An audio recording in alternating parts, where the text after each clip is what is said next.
Assalamualaikum warahmatullahi wabarakatuh. Jumpa lagi di channel ini. Pada hari ini kita akan bercerita tentang sebuah kisah seorang tabi'in yang hidup di masa Rasulullah, yang tinggal di Yaman. Namun beliau hanya sampai kepada level tabi'in, belum sampai kepada level sahabat, karena beliau tidak pernah berjumpa dengan Rasulullah. Siapakah seorang tabi'in ini? Namanya begitu dikenal di langit, namun beliau tidak dikenal di bumi. Beliau adalah Uwais Al-Qarni. Bagaimana kisahnya? Simak video ini.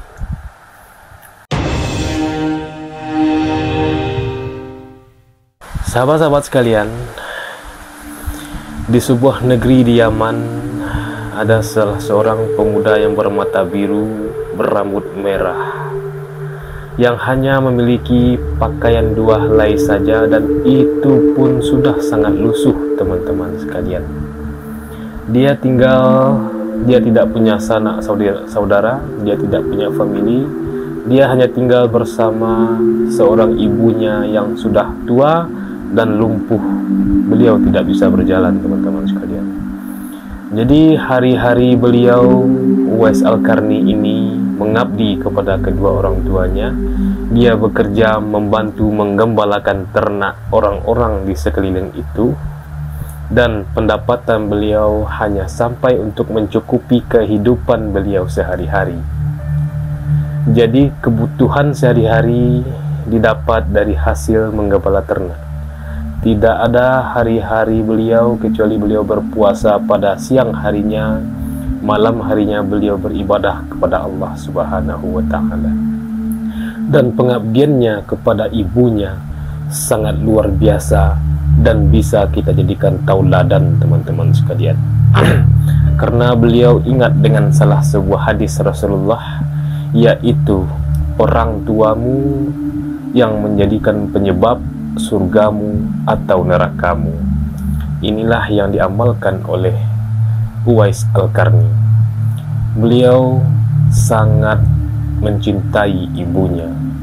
Jadi hari-hari beliau merawat ibunya yang sudah tua, yang sudah lumpuh, menyiapkan makanan, menyiapkan pakaian, dan segala macamnya. Jadi tidak ada satupun doa Uwais Al-Qarni ini kecuali Allah mengabulkannya, teman-teman sekalian, berkat dari pengabdiannya kepada ibunya ini. Jadi ada salah satu pinta dari ibunya yang sulit untuk dikabulkan oleh Uwais Al-Qarni. Apa itu? Ibunya ingin sekali naik haji ke Mekah, teman-teman sekalian. Ingin sekali ibunya menunaikan ibadah haji. Jadi permintaan ini agak sulit dikabulkan oleh Uwais Al-Qarni dengan keadaan yang seperti itu.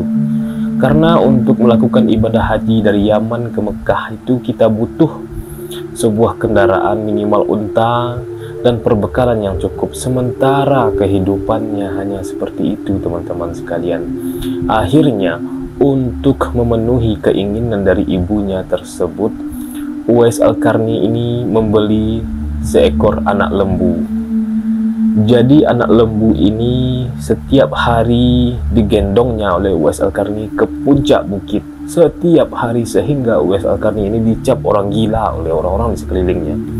Ada apa dengan Uwais Al-Qarni? Setiap hari dia menggendong lembu ke atas bukit. Ada apa ini?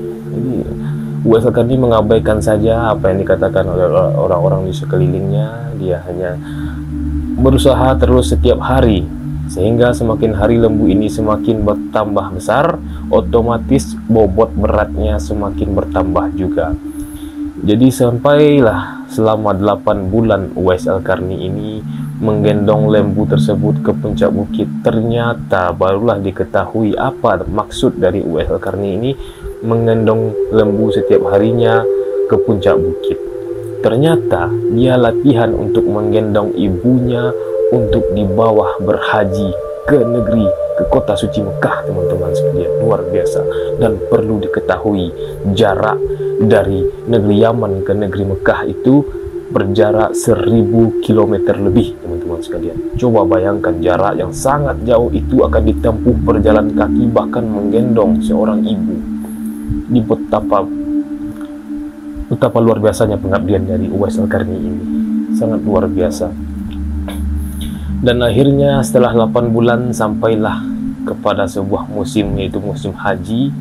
Akhirnya Uwais Al-Qarni, karena tiap hari latihan menggendong lembu, otomatis betisnya sudah semakin keras, ototnya sudah semakin keras, dan dia juga sudah terlatih. Akhirnya dia menggendong ibunya ke Mekah, teman-teman, dari negeri Yaman. Coba bayangkan, digendongnya ibunya, lalu berangkat dia dengan bekal seadanya untuk berhaji di kota suci Mekah. Dan akhirnya sampailah ibunya wukuf di padang Arafah, menunaikan ibadah haji di kota suci Mekah pada kala itu, teman-teman sekalian. Dan akhirnya Uwais Al-Qarni di situ berdoa kepada Allah, "Ya Allah, masukkanlah ibuku ke dalam surgamu, ya Allah, itu sudah cukup bagiku." Dan bertanyalah ibu Uwais Al-Qarni ini, "Apakah engkau hanya mendoakan aku saja? Diri engkau tidak engkau doakan? Cukuplah ibu bagi saya. Sesungguhnya apabila ibu ridha dengan keadaan ini, sesungguhnya surgaku berada di telapak kaki ibu." Luar biasa, teman-teman sekalian. Dan setelah selesai menunaikan ibadah haji ini, Uwais Al-Qarni pulang kembali bersama ibunya. Bagi saya sendiri yang mendengar cerita ini, saya tidak terfikir bagaimana betapa kokohnya iman dari Uwais Al-Qarni ini, membawa seorang ibu digendongnya dari negeri Yaman yang jaraknya 1000 km lebih dari Yaman ke Mekah. Ini nggak terbayang betapa luar biasanya pengabdian dari Uwais Al-Qarni ini. Jadi setelah berhaji, beliau pulang. Dan terdapatlah sebuah keinginan yang mendalam dari Uwais Al-Qarni ini, teman-teman sekalian.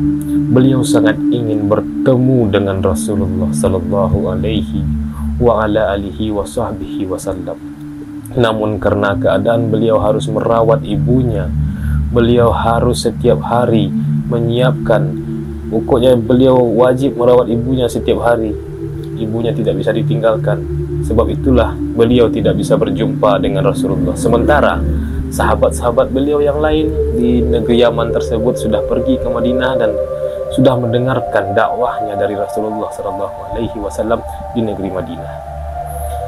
Dan tentu keinginan dari Uwais Al-Qarni ini diketahui oleh ibunya, teman-teman sekalian. Akhirnya ibunya mengatakan kepada Uwais, "Wahai Uwais, jika engkau ingin bertemu dan mendengar dakwahnya Rasulullah, silahkanlah engkau pergi ke tempat Rasulullah di Madinah.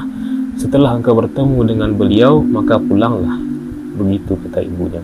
Lalu Uwais Al-Qarni ini menuruti apa kata ibunya. Beliau menyiapkan bekal untuk berangkat ke Madinah dan bertemu dengan Rasulullah. Akhirnya sampailah pada suatu hari Uwais Al-Qarni ini berangkat dari negeri Yaman ke kota Madinah. Dan sesampainya di kota Madinah, beliau langsung pergi ke rumahnya Rasulullah, mengetuk pintu. Dan ketika itu yang ada di rumah adalah istrinya Rasulullah, yaitu Saudatina Aisyah.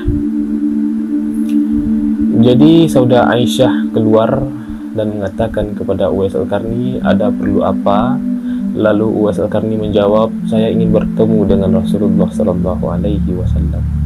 Namun sayang beribu sayang, teman-teman sekalian, ternyata Rasulullah tidak ada di rumahnya. Beliau sedang berada di medan perang kala itu. Dan Uwais Al-Qarni ini merasa bersedih tidak bisa bertemu dengan Rasulullah, sementara dia punya kewajiban untuk merawat ibunya di rumah. Dia tidak punya waktu yang cukup lama untuk berada di Madinah untuk menunggu kepulangan Rasulullah dari medan perang. Akhirnya beliau memutuskan untuk pulang dan kembali ke negeri Yaman. Dan beliau tidak berjumpa dengan Rasulullah SAW, teman-teman sekalian. Dan sampailah suatu ketika Rasulullah telah kembali dari medan pertempuran dan telah kembali pulang. Dan subhanallah, Rasulullah SAW mengetahui bahwasanya ada seseorang yang menanyakan keberadaan beliau ketika beliau di medan pertempuran. Jadi ketika itu Rasulullah SAW bersama para sahabat, termasuk Sayyidina Umar, Sayyidina Abu Bakar As-Siddiq, Sayyidina Ali bin Abi Thalib, dan sahabat-sahabat yang lainnya. kala itu di rumahnya Rasulullah. Dan Rasulullah bertanya kepada Sayyidah Aisyah, "Wahai Aisyah, apakah ada orang yang menanyakanku ketika aku di medan pertempuran?" Dan Sayyidah Aisyah menjawab, "Iya wahai Rasulullah, namun dia sudah kembali." Dan Rasulullah langsung bersabda kepada para sahabat, "Dia itu adalah orang yang sangat berbakti kepada kedua orang tuanya. Apabila engkau bertemu dengan dia, maka mintalah doa kepadanya dan mintalah istighfar darinya. Sesungguhnya doanya sangat mustajab. Luar biasa, namanya adalah Uwais Al-Qarni." Begitu kata Rasulullah. Sahabat kaget.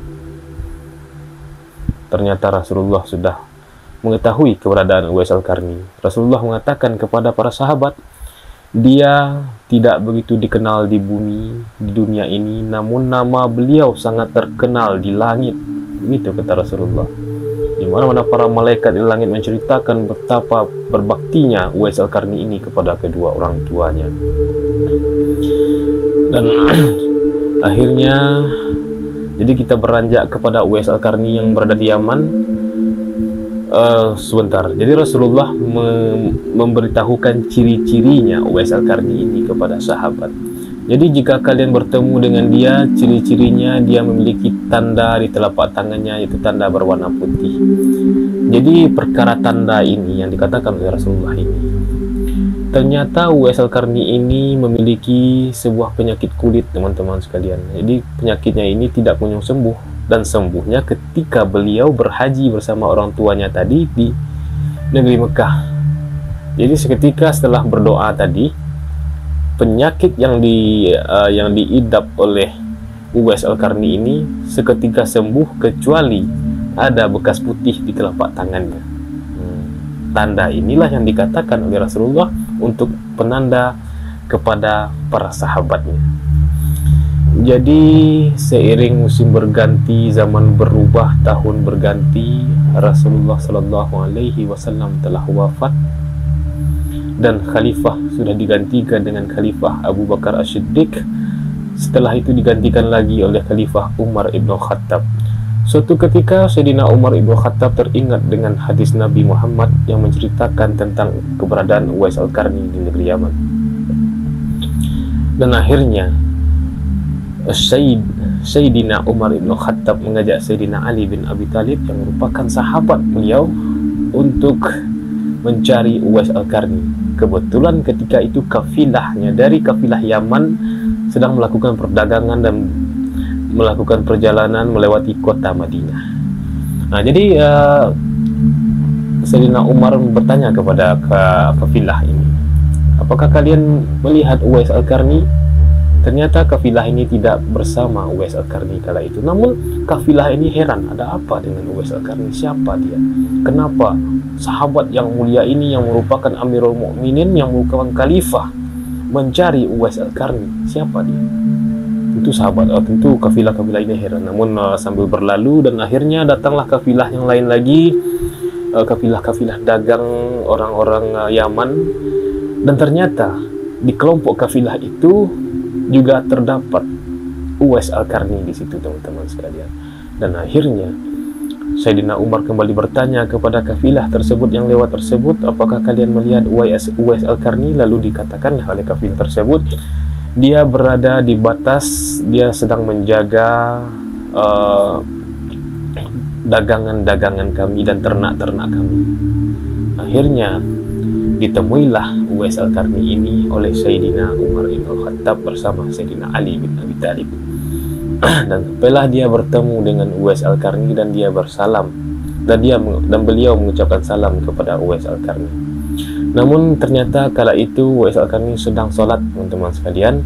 Setelah Uwais Al-Qarni selesai sholat, beliau menjawab salamnya Sayyidina Umar yang merupakan Amirul Mukminin dan bertanya, "Ada apa wahai khalifah?"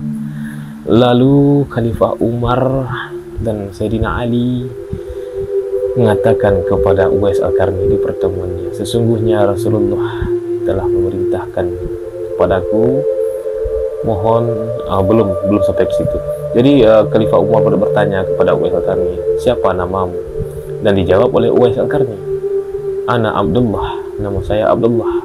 Begitu kata Uwais Al-Qarni. Lalu Umar tersenyum dan Sayyidina Ali tersenyum juga.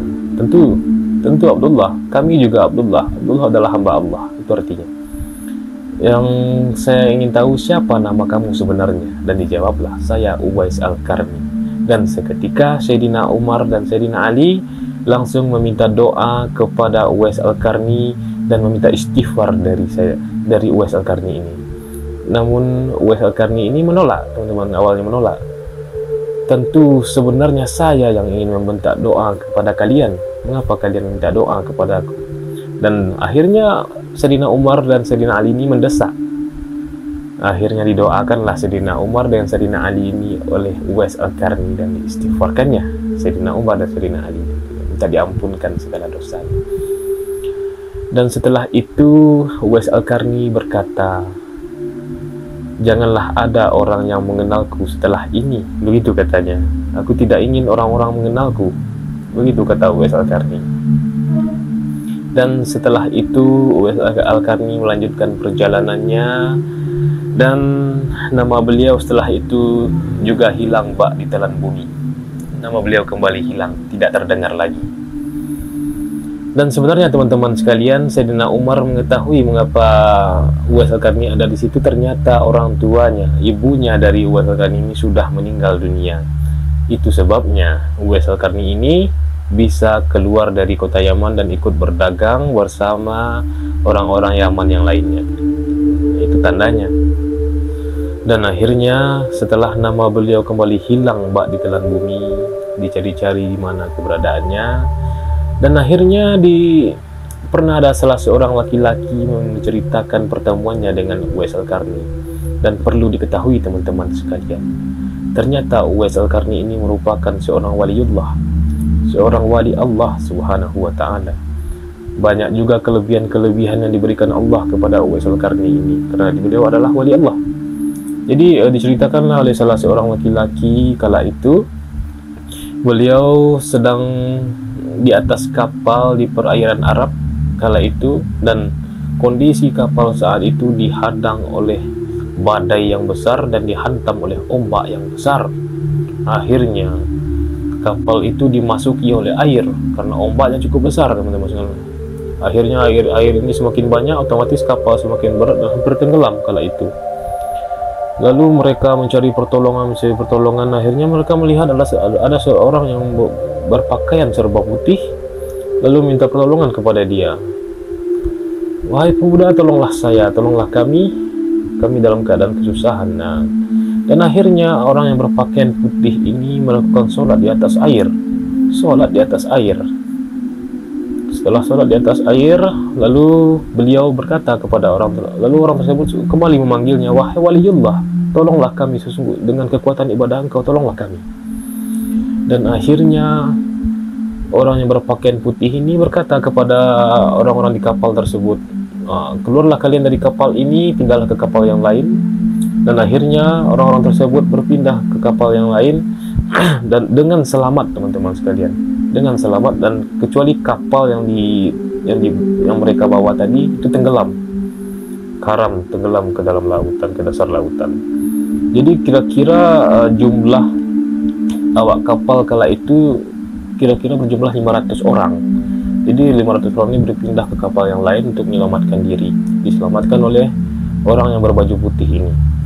Dan tidak lama kemudian orang-orang tadi yang para awak kapal tadi berkata kepada orang yang baju putih, jadi orang baju putih ini berkata kepada orang-orang awak kapal, tidak apa-apa, kapal kalian karam, yang penting orang-orang yang ada di kapal ini selamat. Namun dijawab oleh orang-orang tersebut, sesungguhnya di dalam kapal tersebut terdapat perbekalan untuk diberikan kepada fakir miskin yang ada di kota Madinah. Lalu dijawab oleh orang berpakaian putih ini, apa benar itu untuk digunakan untuk fakir miskin? Betul, begitu kata mereka. Lalu tidak lama kemudian orang yang berpakaian putih ini sholat kembali di atas air, teman-teman sekalian. Di atas air dia sholat dan berdoa kepada Allah. Akhirnya kapal yang tenggelam tadi akhirnya muncul kembali, teman-teman sekalian, atas izin Allah. Subhanallah, muncul kembali. Dan akhirnya orang-orang tersebut membawa kapal sampai ke ke tepian, dan akhirnya perbekalan tersebut dibawa ke kota Madinah dan benar-benar diberikan kepada seluruh penduduk, kepada seluruh fakir miskin yang ada di kota Madinah. Ditunaikannya janjinya. Dan ternyata orang yang berpakaian serba putih tersebut adalah Uwais Al-Qarni. Kenapa, di mana mereka tahu? Ternyata ada salah seorang dari penghuni kapal tersebut bertanya kepadanya, "Siapakah engkau?" "Saya adalah Uwais Al-Qarni." Begitu jawabnya. Luar biasa. Jadi Uwais Al-Qarni ini adalah salah seorang wali Allah. Dia memiliki kelebihan berkat dari pengabdiannya kepada orang tuanya, kepada ibunya, yang sangat luar biasa. Dan tidak lama kemudian akhirnya terdengarlah kabar bahwasannya Uwais Al-Qarni ini wafat, teman-teman sekalian. Dan terdapat banyak kejadian-kejadian aneh tentang Uwais Al-Qarni ini. Jadi beliau wafat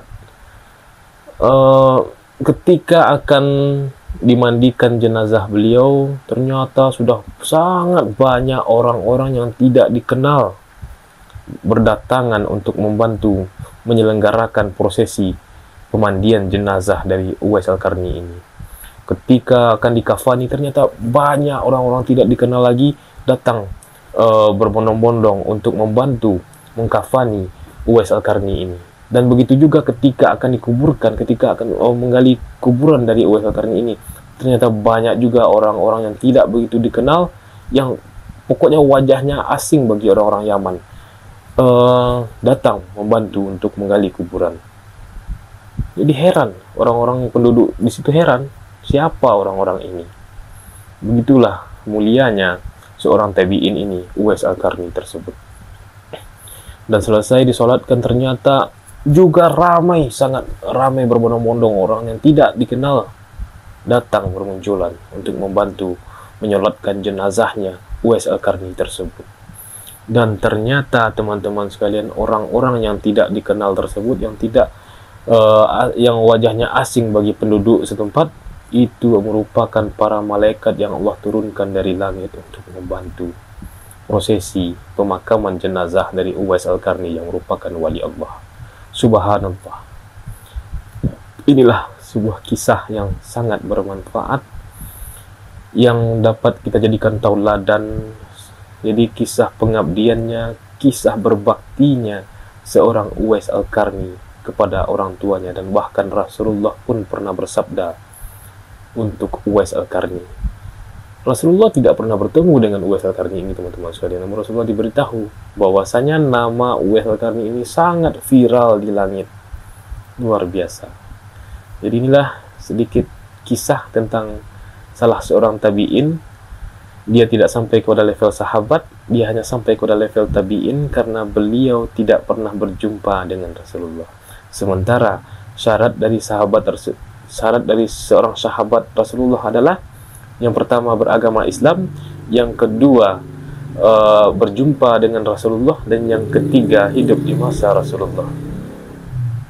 Nah, jadi Uwais Al-Qarni ini hidup di masa Rasulullah, beragama Islam, taat kepada Allah, namun tidak pernah berjumpa dengan Rasulullah. Jadi kurang satu syaratnya, sehingga dia dilabeli hanya sebagai seorang tabi'in. Itulah sebuah kisah tentang Uwais Al-Qarni. Semoga bermanfaat teman-teman sekalian. Sebelum saya tutup, saya disclaimer dulu bahwasanya kisah ini saya dapatkan dari ceramahnya para ustadz, termasuk dari guru saya, guru pengajian tasawuf, dan dari buku-buku tentang kisah-kisah Islami. Jadi jika terdapat banyak kesalahan dalam penyampaian cerita atau sejarah atau kisah ini, mohon dikoreksi di kolom komentar. Jangan lupa subscribe, like, dan share jika ini bermanfaat untuk teman-teman sekalian. Akhirul kata, assalamualaikum warahmatullahi wabarakatuh.